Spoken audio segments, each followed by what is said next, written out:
think I know why so many Europeans are starting to see America differently during this World Cup.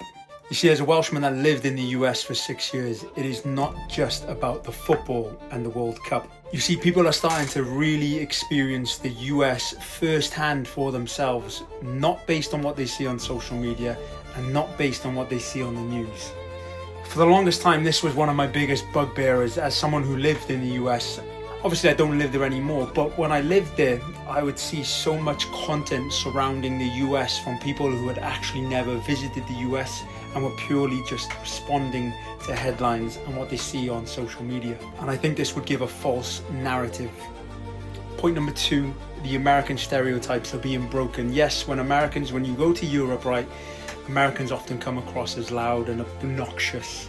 That is a word that I haven't used in a long time. That was actually a word that I picked up when I was in the US, obnoxious. We don't say that here in the UK or in Europe really. And so yes, in Europe they're loud, but when you're in the US, they're really, really not. They're actually pretty friendly, and like multiple experiences of when I've been working out in the gyms and had interactions with Americans working out and just in general, they're very, very friendly. Point number 3, just the sheer scale and size of the US. Stadiums, like even some of the college stadiums hold 100,000 people.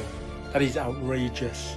The cities, the roads, and even like a trip to the supermarket feels different to Europeans because they're just not used to the sheer size. Like, you have to think the US as a whole is, I think, as large as the entire Europe continent minus Russia. It's no wonder why people just go to the US just to go to a Buc-ee's, just because it's a petrol station, gas station, but it's the size of like a super Walmart. As someone who traveled across the US on the Amtrak and knows firsthand that it takes 3 days to go from the East Coast to the West Coast on the Amtrak, which is the train, by the way, if you didn't know, is freaking insane. Point 4, and this is a big one, the World Cup is giving a chance for Europeans and other nations to go to the US, but to not go to the major cities, to experience sort of like the suburbs and the local communities. Maybe not going to like smaller parts of the US, but they're getting a taste of the real US, not just all the major cities.